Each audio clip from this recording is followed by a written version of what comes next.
Частицы. Как и в русском языке, частицы в туинском языке придают различные эмоциональные смысловые оттенки каким-либо словам или предложениям. Они подразделяются на следующие виды. Первое. Утвердительные частицы.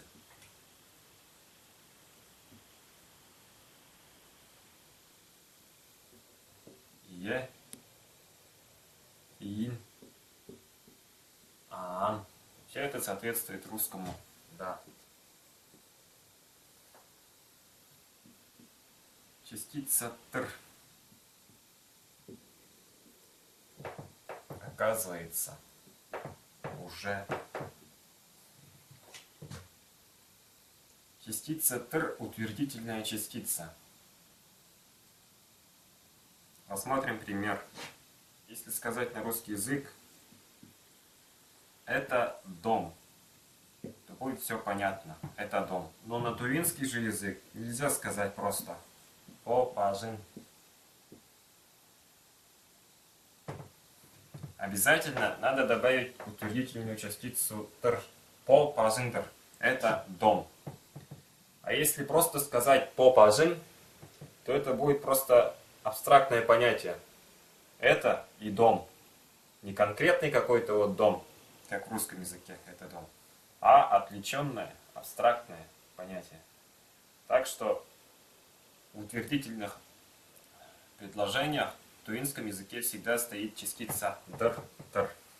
Второй вид – вопросительные частицы.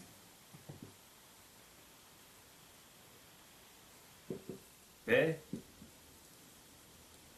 или «виве» соответствует русскому «ли», «але», «да», «ведь да».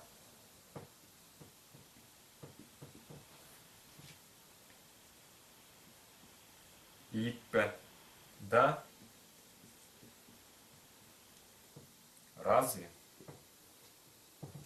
Третье. Отрицательные частицы.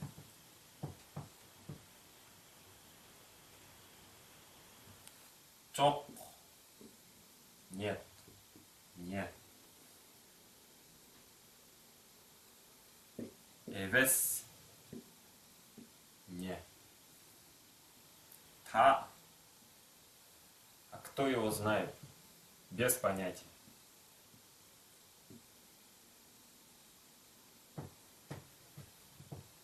Без понятия, не знаю, а кто его знает.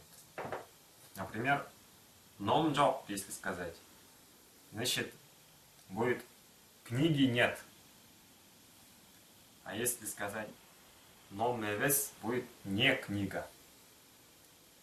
Четвертое. Усилительные частицы. Например, пейзин. Даже. Частица та, хоть и даже. Черле. Вовсе. Же. Ла. Ле. Вот эта частица имеет очень много разновидностей. Ла, ле, маме, нане.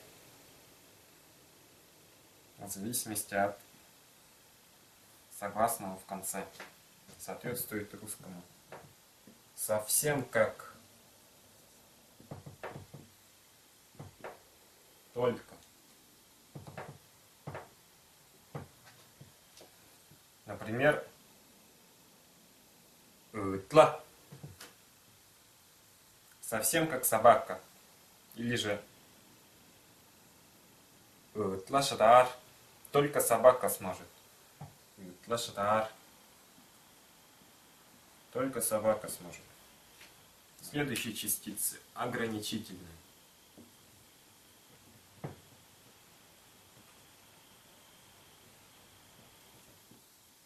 Чугля. Лишь только. Чугля-сен, лишь только ты. Ода. Хотя бы. Хоть. Ода сен. Хотя бы ты. 6. Модальные частицы. Айнан. Наратчок. Возможно. Наверно.